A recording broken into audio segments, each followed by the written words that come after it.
Welcome back. Here in this final lecture of first chapter, class 10th, I summarize the chapter chemical reactions and equations. We learned in previous 6 lectures about number 1 chemical changes and chemical reactions, number 2 chemical equations, number 3 how to balance a chemical equation, number 4 types of chemical reactions. First, combination reactions, second, decomposition reactions, number 3 displacement reactions, and number 4 double displacement reactions. Number 5 exothermic and endothermic reactions. Number 6 oxidation and reduction processes. Number 7 corrosion, and number 8 rancidity. Point number 1, what a chemical reaction is.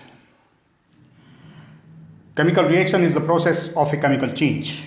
In a chemical reaction, atoms form new bonds to form a new substance. That means in a chemical reaction, the kinds of molecules change. Or we can say that in a chemical reaction, electrons get reconfigured. Point number 2, chemical equations. How to write a chemical equation? Expressing a chemical reaction with chemical formulas and symbols is a chemical equation.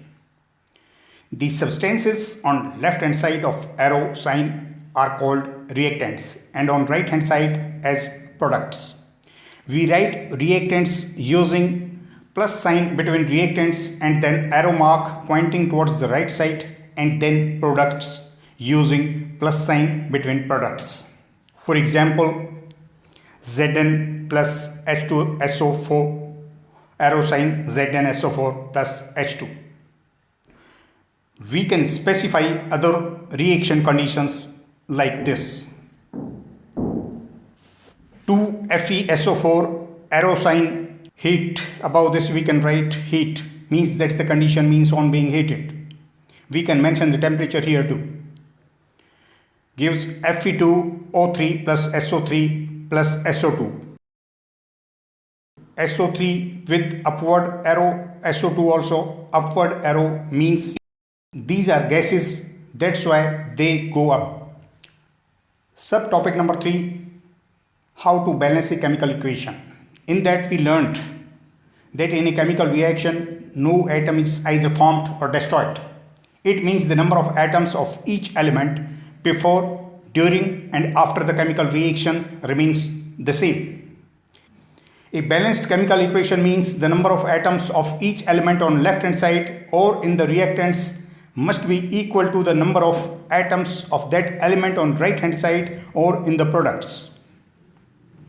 In the equation, this is done by mentioning the number of molecules of every substance in the reactants and products. Look at this example. 2FeSO4, arrow sign Fe2O3 plus SO3 upward arrow plus SO2 upward arrow.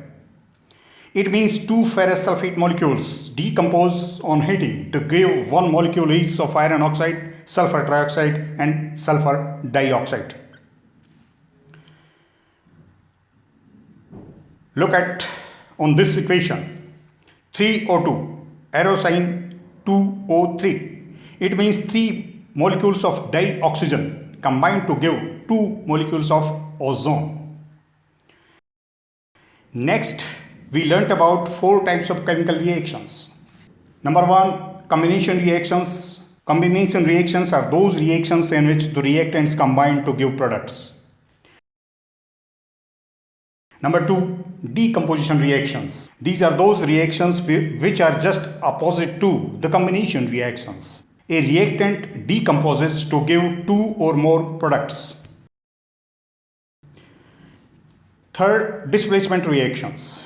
Displacement reactions are the reactions in which in a compound one radical is displaced by another radical. Fourth, double displacement reactions. These are the reactions in which the reactants exchange their radicals with each other. After that, we learnt about exothermic and endothermic reactions. Endo means in, therm means heat. So the endothermic reactions are the reactions in which the energy is absorbed. while exothermic reactions are the reactions in which the heat is given out or energy is given out. Then we studied about oxidation and reduction. Oxidation is a chemical process in which oxygen combines with a reactant or a hydrogen is removed from a reactant. Reduction is reverse of oxidation. It means removal of oxygen from a reactant or addition of hydrogen to a reactant is reduction. After that, we learnt about corrosion. It is a spontaneous wasting away of metals. Some metals react with atmospheric constituents and slowly they waste away. After that, we studied about rancidity. Rancidity is the slow oxidation of fats, and this oxidation is done by the atmospheric oxygen. That's it. This was lecture number 7.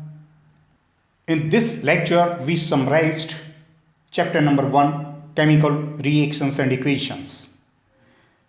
This chapter number 1 is over now.